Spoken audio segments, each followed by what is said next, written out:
This is 12-year-old Christopher Atkins. He's been accused of unaliving a girl named Camille.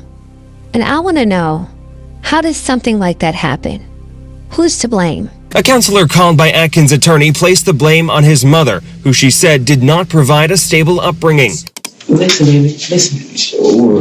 It's not over. Yes, it is. It's not over. Let's get into the video. Be honest, baby. It's okay. Because you're going to feel so much better. You're going to feel so much better. Robert, you don't understand that you're just as guilty if you know who did it and you're not saying nothing. Between May 30th and April 1st back in 2023, these 6 friends were all together driving around Marion County in Florida. They were having a really good night, being a little reckless. They even went to a trap house, picked up some things that they probably shouldn't have had. The 3 young men on the top ended up somehow unaliving their 3 friends on the bottom. Rest in peace to Camille, Layla, and Michael, whose bodies were found in different locations in Marion County that morning.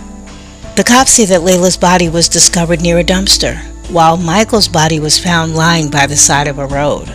Young Camille's body was found in a car trunk, in a car that was partially submerged in water. Christopher Atkins, only 12 years old at the time, was more than at the wrong place at the wrong time. He was also hanging out with the wrong crowd, much older kids who had already developed relationships with the criminal justice system.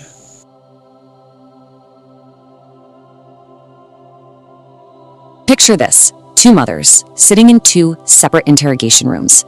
Now, the boys are accused of the exact same horrific crime, but the women watching them, they're living in 2 completely different worlds. This is the story of the 2023 Ocklawaha triple murder, but we're going to look at it from inside their minds. Okay, so this really sets the stage for the whole crisis. On one side, you've got Ashley. She's watching her 12-year-old son, Christopher. But her terror isn't just for him. See, and she knows there's a warrant out for her own arrest. Then, on the other side, there's Erica. She's watching her 17-year-old Robert. She's the sole breadwinner for her family, just got a promotion, and she can feel her entire life's work just about to crumble. And the crime that connects them all, it's just brutal.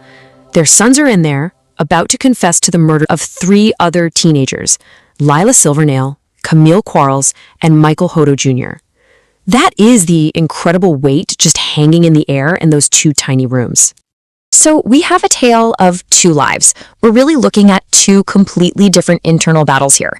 One mother is just consumed with escaping the consequences of her own life, while the other is desperately trying to stop the life she fought so hard to build from completely falling apart. This is the thought that is just looping in Ashley's mind.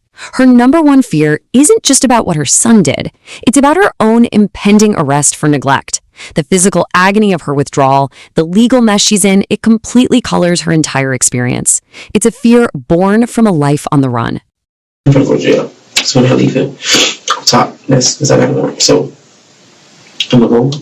You're gonna be trying to figure out something. I'm gonna try to get out of this. When I get out of here, I'm trying to get you home. And the contrast with Erica couldn't be more stark. Her fear is totally different. It's not about addiction, it's not about warrants. It's about professional and financial ruin. She is the only thing holding her family up. Every single court date, every call from the police, it's a direct threat to the stability she has clawed her way up to achieve.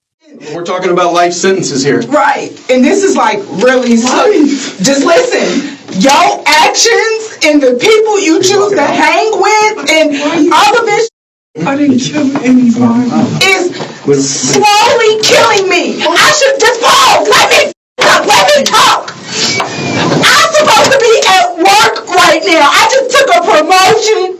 I can't keep missing work off of that you are doing or the people you hang with or just any of that. Like I don't know if you know or not, but they threatening me with contempt of court because I don't come to none of your court stuff for the other shit you got going on. Mm-hmm. I make sure you get there, but I cannot keep missing work. And you sitting here in my face telling me that you don't want to snitch. The sons, they knew.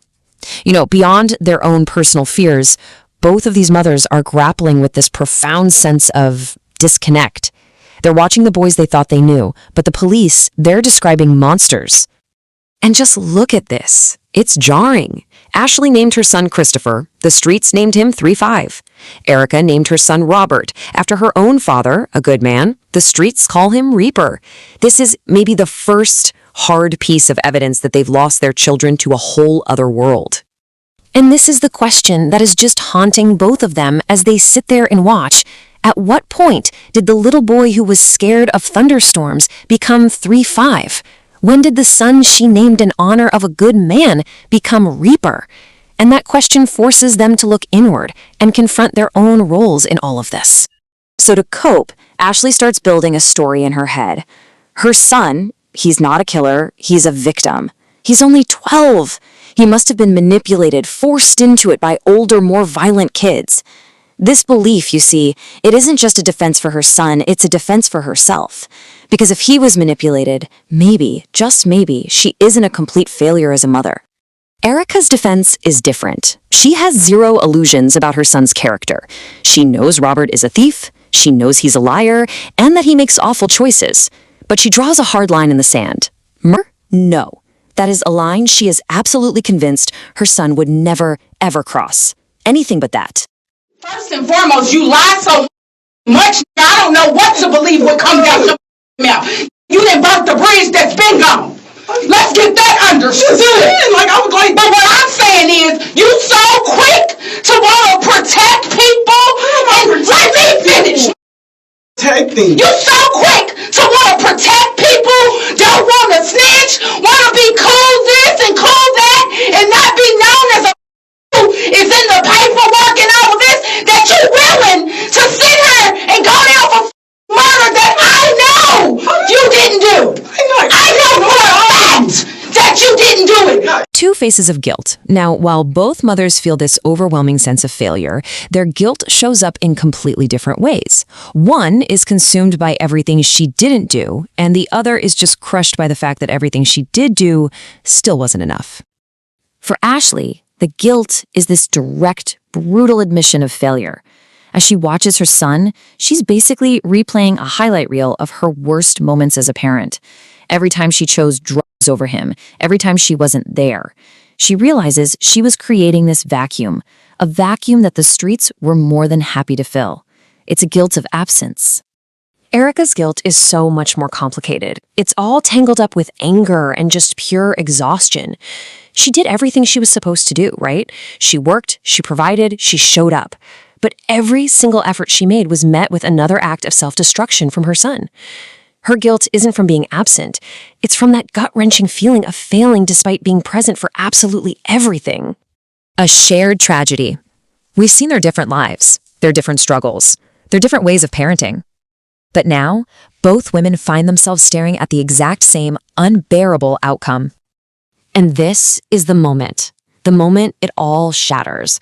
The stories they told themselves, he was manipulated, he wasn't a killer, they just evaporate into thin air.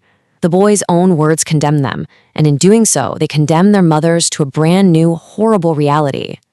Ashley's realization is, well, it's a brutal, clear-eyed self-indictment. There's no more denial. She finally understands her role in this whole tragedy with this perfect, devastating clarity. She was absent, and so the streets took her place. So ultimately, for Ashley, the mother who was absent, and for Erica, the mother who was always present but still powerless, the central question is the same.